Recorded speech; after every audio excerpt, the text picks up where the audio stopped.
But then, okay, what do you use it for? A little bit too large to carry in the pocket, a little too intimidating to pull out in the middle of the mall or something, like if you need to, you know, cut your steak, or if you need to like open up a box of shoes, or I don't even know what you would use it for at the mall. That's sort of a weird place. I don't know why I thought of the mall. Hello and welcome to Prestige Worldwide. Up for review today, we have my collection of automatic knives. Now, this is probably not as big of a collection as some of you guys out there in terms of both total investment and variety and stuff like that. Most of these are made by Boker.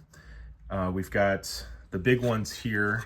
These are the AK-74 XXL variety. So the blade length on these two is about 4.5 inches. And it's D2 steel. So I wasn't really a big fan of these Boker Kalashnikovs until they started coming out in D2 steel.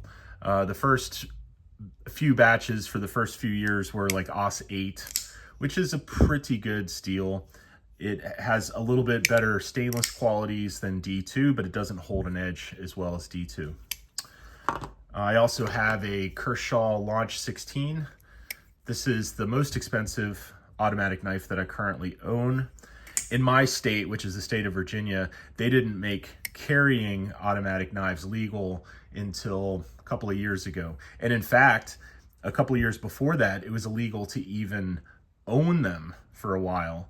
You had to be either a member of military law enforcement or a first responder, like a paramedic or firefighter, in order to even just buy these things. You know, so now it's fully legal to own them, to carry them.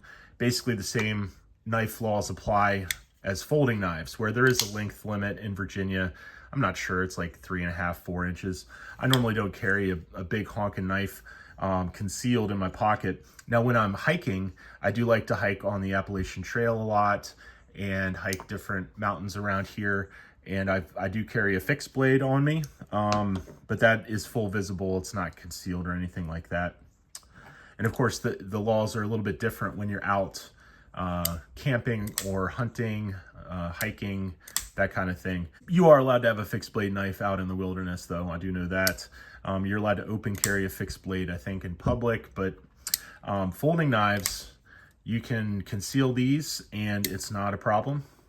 So this one looks kind of cool. It is the drop point Boker Kalashnikov, regular size, D2. This is like the Black Widow sort of variety.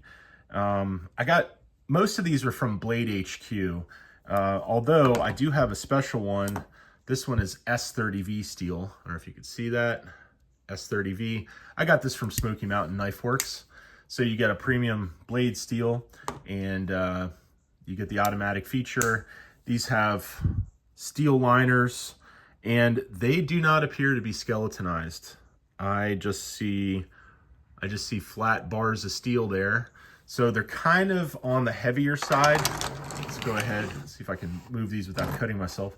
Let's go ahead and weigh these up and see where they're at. So the Boker Strike, 4.7. And this blade's only, I think, 3 1/4, give or take. Let's see what we got. It's about 3 1/4, a little more than 3 1/4 on the cutting edge. Now you could measure to the spine back here, and you get about 3 1/4. But yeah, cutting edge, about 3 3/8 on your cutting edge. And then let's go ahead and see what the XXL is for the weight. 6.5. So this is a chunk. This is a chunk of metal in your pocket. And it's not super thick either. So it's not like you can rely on this thing for survival purposes. 0.12 inches or 3.1 millimeters, which I think is about the same. It's essentially the same as the Strike, more or less. 1.2 inches, about 3 millimeters. So yeah, I mean, this thing is cool as hell because it's like gigantic and you can show your friends like, hey, check this out. And they might think it's really cool for a while. But then, okay, what do you use it for? little bit too large to carry in the pocket, a little too intimidating to pull out in the middle of the mall or something, like if you need to, you know, cut your steak, or if you need to like open up a box of shoes, or I don't even know what you would use it for at the mall. That's sort of a weird place. I don't know why I thought of the mall, but like you don't want to like open this thing up in public, and you know, even if you're using it to do something that's just totally peaceful and totally legal, like to just use it to cut a shoelace or so. I don't know what you would want to cut with. But yeah, like you don't really want to whip this thing out in public to open an Amazon package or something. Yeah, it might just be a little intimidating for most people. Might look at that and say, whoa, you got like a freaking sword. You are a terrorist. And, you know, I'm going to report you to DHS. So anyways, these are really cool though. I do like my XXL Boker Kalashnikovs. They're very cool. They're not very expensive. I think Blade HQ has them currently for like $60, and it's D2 steel. So to get a 4.5-inch piece of D2 steel on a folding knife, I don't know where else you would go on a folding knife. Now on a fixed blade knife, you can get a 4.5-inch D2 steel knife for probably not less than $100. Maybe I guess if you get, what is that brand? QSP. I think QSP makes a couple D2 knives that are under 100. They're like $80. But still, for $60, and it's essentially the only game in town for a 4.5-inch folding knife. Unless you go to Cold Steel. So I do have a Cold Steel Raja 2, which is not an automatic knife. I just brought it here for comparison, to compare it to the AK. And the Raja 2 does kind of dwarf the AK, although this is even more ridiculous to carry or use in public. Although this one is more practical. It has a much thicker blade at 0.16 inches, or about a little over 4 millimeters. It's a big chunk of AUS 10A. And also the buoy shape of it, I guess it's a kukri shape to it. You can really make this thing act like a much longer knife. But we're not reviewing fixed blade, or we're not reviewing folding knives per se. I just wanted to bring it out and compare it to the XXL Kalashnikov. Okay, the regular Kalashnikov, this thing is a good size knife. This thing is a good size knife.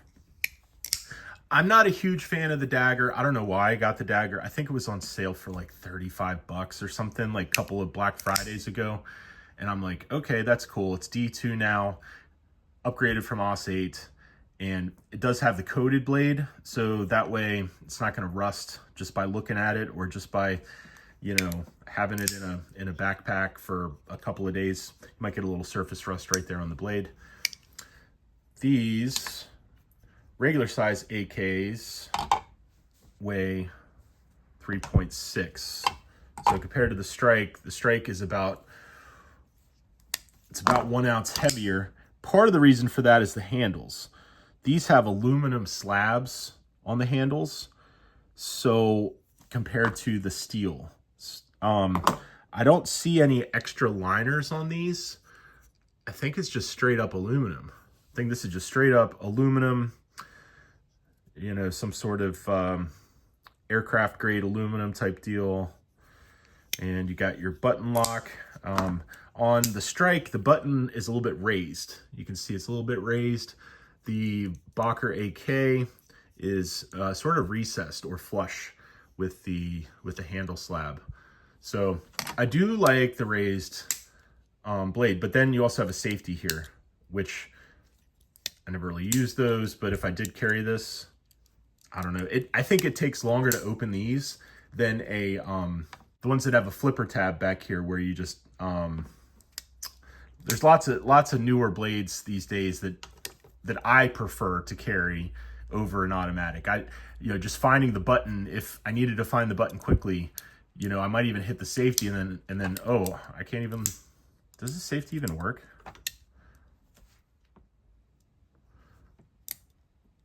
Okay, yeah, the safety does work. So red is hot, and then it almost doesn't even, it's hard to even click the safety. It almost gets caught up. Let's see if the other ones do that. Okay, that's much smoother. That's much smoother.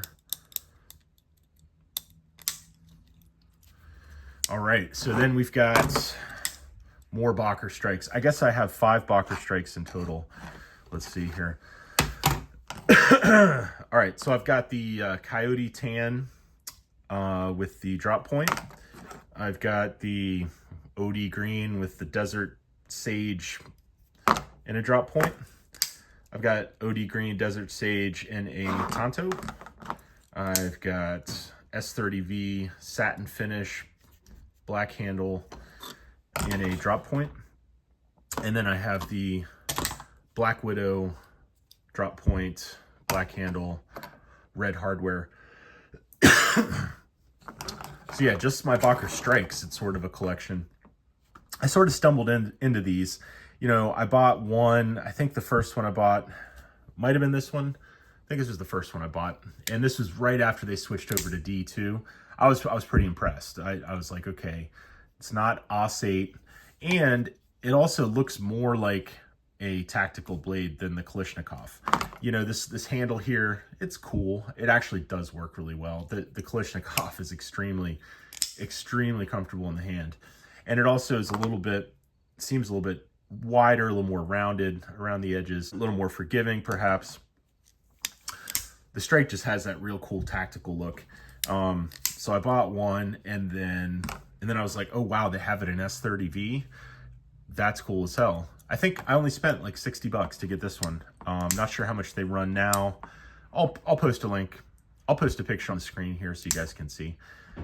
Got this a couple years ago, and S30V, it's pretty cool. For less than $100 to get a folding knife that's S30V at all, much less a automatic knife, that's a good deal. So the value is there. And then this Black Widow one, I got this one on sale.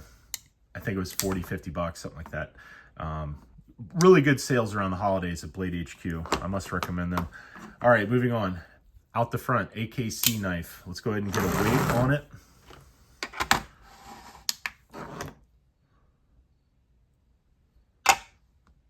Three and a half ounces. And this thing, I think, is about 3.5 inches too. Yep, right at 3.5 inches on the blade length. So it's pretty good sized blade. This one has a false edge on the back, so you can actually use it, you know, for cutting tasks. They do have a dagger variety that has 2 sharpened edges. This one probably has a little bit more strength as well. As you can see close to the edge, it sort of swells out and you get more of a spine on your blade. Be a little bit stronger. It's 440A stainless. So it's going to be a real soft steel, real easy to sharpen. Really not a utility blade that you would want to use for wood crafting or you know, cutting anything that's going to dull it real quick. This is for chopping up an apple or cutting a piece of paracord or something like that. Well, what else do we have? Launch 16. Okay, now this is my favorite. It's my favorite automatic knife. It's one of my favorite knives, like, period. This thing is just cool as hell. I do like the ratio of blade versus handle. We've got quite a good chunk of steel here for the blade. It's about 3.5 inches on the cutting edge, and then the handle, it's about 5, I guess. But when it's folded up, you end up using most of that. You wouldn't want that blade to be any longer, because then it might catch on something in your pocket. You know, automatic knives are cool, but honestly, like, I don't need to have an automatic knife with you know, your modern day flipper tabs, or even just a thumb stud. You know, like, you get your Benchmade bug out. I can open up my bug out super fast. Thumb studs, you know, super fast and easy. The cool factor though with automatic, I almost pulled the trigger to get the OD green one, because it looks real cool with the black rubberized grip tape type deal. I still might get one if they go back on sale. I think it was like 120 bucks, Blade HQ, with the plain blade instead of the combo edge.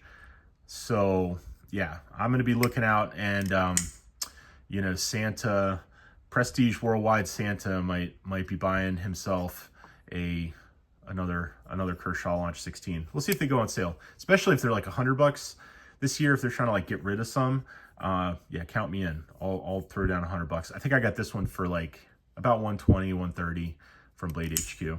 Hell of a deal. CPM M4, awesome steel, awesome grip. This thing's a little bit wider than your average blade, 4 mil or 1.15 inches. So it's a good chunk of steel. You could actually use this thing out in the woods. You could basically beat on this thing all day, and it's probably going to be just fine. Made in the USA. It's the only one on the table that's made in the USA. All these other ones are made in who knows where. It doesn't even say where it's made. I guess you can just make assumptions on where it's made. Not a big deal. I mean, really, in this day and age, China has D2 steel in a lot of their factories, and they make good knives. China makes good knives. Maybe not gas station knives. You don't want to just go down to the Exxon or the 7-Eleven and spend $4 on a folding knife and expect it to last and do anything at all that you want it to do. It's not going to do knife stuff very well. This thing does knife stuff really well. I like it a lot.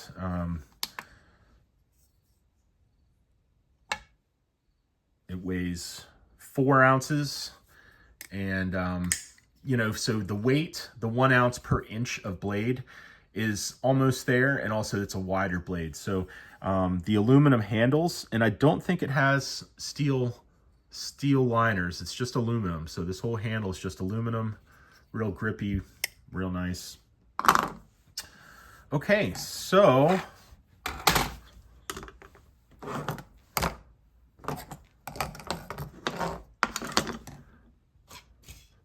there's my collection of automatic knives. As pointless as some of these are, it's sort of a hodgepodge of different knives.